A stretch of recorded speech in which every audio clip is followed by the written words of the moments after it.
As Nifty was training with Vox and becoming stronger, we then cut to Adam. Adam knew they were planning an attack. Heaven had forces spread out across Hell, and if they attack, they can easily push them out. So his plan was to retreat from that, gather up all the forces, and do one last final attack. As Adam would go to some spies, there was a spy named Blitz. Blitz was tired of this war, and was promised power from heaven, and riches if he betrayed them. As Adam landed, he would walk to Blitz. The imps looked different in this timeline. They didn't really have sockets, they were just black holes that stared right at you. As they would see with magic and have way more senses, they would have sharp claws, and they would be able to smell and hear from far away. Very more primal. Of course, they could still speak. They were made to sneak up on things and attack in mass number. However, Blitz was different. Blitz relied on weapons and craftsmanship. Blitz was a very strong imp, but he was still seen as an imp. Him and his crew were tired of being treated this way. As Blitz and Adam would talk, Adam would say, "So you have the plans, correct?" Blitz would say, "Yeah. A week from now, our forces will come, make a path for us." He would nod, as then he would leave. As then, Blitz would get his crew for a very special mission, to make a path to the hotel. Fights and stuff like that, where people can go in, were covered with imps and lower life forms that could fight and gang up on others. That will easily cause a distraction for more forces to come. And if that doesn't work, they'll just flood it and wipe them all out. They're very expendable, but Blitz was tired of that. He was promised to be treated importantly by heaven, and by given riches and a secret place for him to hide out. As Blitz would then go over to the pipes. As he would walk through, his plan was to clear it out. It was nighttime, and not a lot of people there, as they went to a pipe with low security because it was very hard to get to.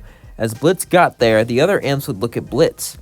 As one of them raised their hand, Blitz would pull out an angelic weapon and blow him up, destroying him, as the rest would look at him, confused. As one of them would walk up, a guard, Striker, he would say, "What is the meaning of this?" As Striker would pull out his weapons, Millie and Moxie and Luna would fight the others, but they wouldn't fight like imps. They wouldn't rely on mass number tactics and senses. They would use weapons and skills and martial arts. Striker would laugh and say, "Funny, you're forbidden from learning that stuff. You're not meant to become strong." Blitz would say, "So you already lost?" "No, because I broke the rules too." As he would throw a rope and grab Blitz, bringing him towards him, as he would punch him to the floor. Blitz would barely be able to break out of the rope's hold. As then Striker would pull out a weapon and blast at Blitz, but Blitz would dodge and blast at Striker, and he would say, "So why are you fighting?" Striker would say, "Simple, I have a plan." As Striker would say, "It involves defending this place, and once it's defended, my clientele will pay me very highly. My job is to defend Hell and assassinate someone here. That's it. Well, your job is to sabotage everything, it seems. Well, even though we have similar goals, the way we get it are completely different. So the only way," Blitz would then punch him and say, "Shut up and fight, you effing." As suddenly, Blitz and Striker would continue to battle each other, as Striker was extremely powerful, using southern fighting techniques and things he's learned. However, Blitz also was very powerful, but Blitz was stronger this timeline. Blitz mastered his animal fighting style, and he mastered it with precision. He also mastered a way a human would fight. He mastered hand-to-hand fighting styles, but Striker usually just used his rope and weapons. As Striker fell down, he would grab his weapon and blast at Blitz. Blitz would jump up in the air and kick him down, and then begin to claw his eyes out, as Striker would scream for mercy, scream for forgiveness. There was none, as Blitz would simply claw him until there was nothing left. As Blitz would then smile, as he would go to Luna and say, "Do you smell any more?" Luna would say, "No, this pipe is clear. We need a few others so they can attack." "Are you sure they'll give us what we want?" Blitz would say, "They will. Trust me.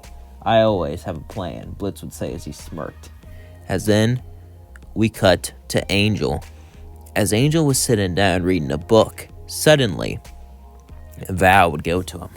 "We would send someone well-known, but they would be hunted. Since you're new, you're the perfect for the job. We need new soldiers, so there's someone called Vivzy who makes a show. Whoever watches it gets tempted, and that temptation leads to 30% to going down here. It doesn't sound like a lot, but when millions watch, that's quite a hell of a number," Val would say, as then Angel would get up and say, "Who is this person?" as Angel would hear about this person called VisiPop online. Recently, they made a show glorifying hell, changing everything, changing all the horror, changing all the destruction. And they're an informant. However, suddenly Heaven wants to hit them. Now, Heaven doesn't know how strong she is, or how valuable she is, or how many people go to hell from it. Otherwise, they would send a whole army. But Heaven is starting to realize they're involved. They think she's just a cult member or something. So they want to send a task force to go after them. That's why they don't want to send anyone valuable or well known, because then Heaven will send more soldiers and it will lead to a battle. Angel's job is to lure Vizzy into hell so she can do her work there. Angel would then go to the human world with his human disguise. It's been a while since he's been on Earth, as Angel would start to walk around. However, it's not really like he could enjoy it. Angel had to find Vizzy, and he would eventually find her house. 3 exorcists were sent to take her out, 1 leading the door and 2 behind. They didn't think she was a big deal. They didn't know how much power she had, or about how great her show was. She just thought she was a cult member that got cults. Cults' main purpose was to sell your soul and make sure you go to hell. So, getting rid of her and finding out where the cult is will be interesting, and making sure they don't go to hell when they perish. As the 2 exorcists looked at her, she would simply say, "That's it? I thought you would realize how valuable I am."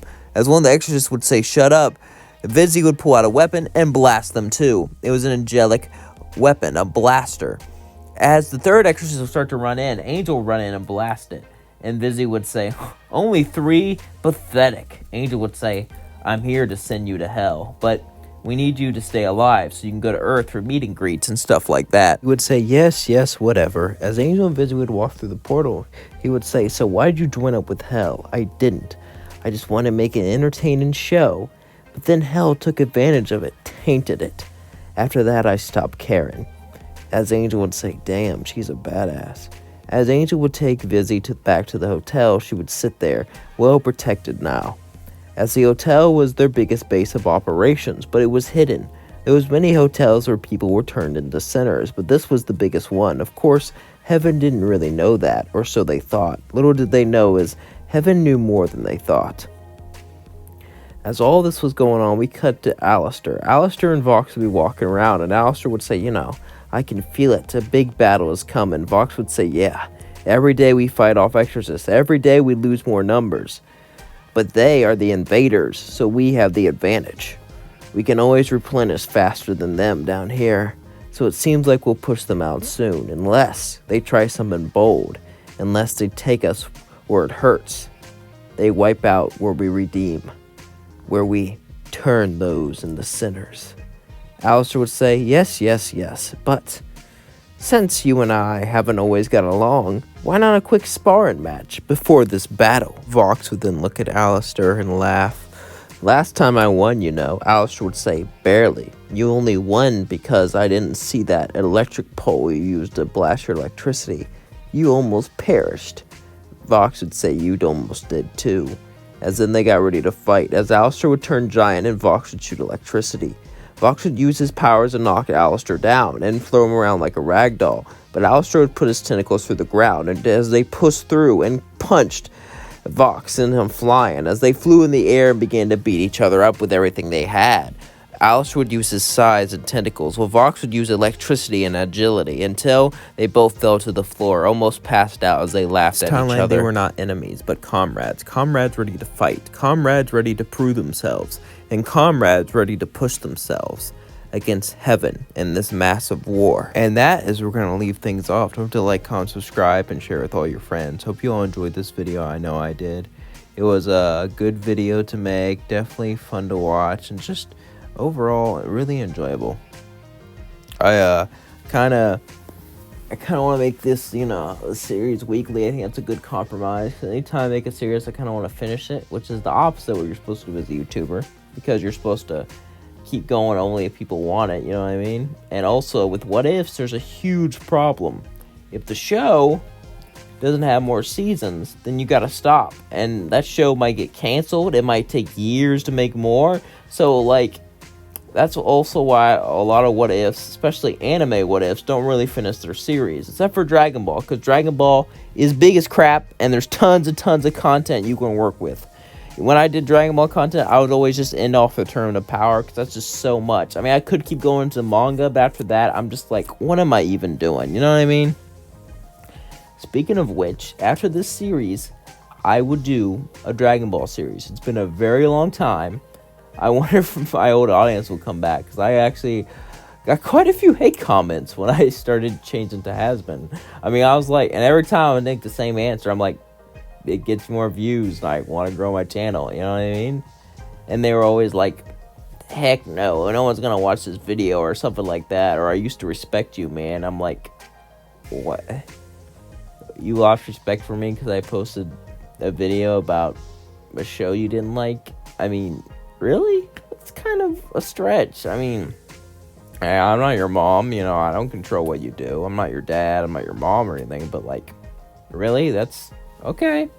It's fine. It's whatever. Yeah. I remember when I used to let those comments get to me, which is very dumb, because when you're a YouTuber, especially a big one, I'm not gonna brag, I'm a huge YouTuber, I can't let comments get to me. Nah, I'm a tiny, I mean, there's different layers. I'm monetized, so I'm somewhat of a YouTuber. Where I see it is, there's different tiers of YouTube. One is a non-monetized one, which are the very small channels. One are the monetized ones, but don't have like 100,000 or something like that. That's me. I'm like a somewhere in between, you know, small and big. And then there's the big time ones, the ones that have 100,000. And there's the viral ones. The viral ones have 1 million and like more. Those are the viral ones. So yeah, I'm not big time. I'm just in between small and big. You know, that's how I define it. That's definitely my tier of YouTube. And different people have different ways to define, you know, YouTubers and stuff. I can't believe you need 100,000 subscribers to get like a play button. And do you get a play button at 100,000, or is it just 1 million? I think it's 100,000. I can't remember. But you also get verified comments. So there's like a check mark under all your comments being like, holy crap, that's a real deal. They're a big time YouTuber. Can you lose that? Like, if you get under 100,000 after gaining that, does that automatically go away, or do you keep that? I don't know. Do any of you guys know in the comments? If so, let me know, please and thank you. Anyway, don't forget to like, comment, subscribe, share with all your friends. And my family is starting to, like, you know, I'm visiting family, I'm starting to move away. And I'm waiting for my birthday, because my birthday is going to be a big moment for me. After that, I might change course of my life. Or not, you know. It is what it is. I don't know what I'm going to do. Anyway, let me know if you want some Dragon Ball series, and if so, what do you want? Love you all so much. You mean the world to me. Peace out. You're the best.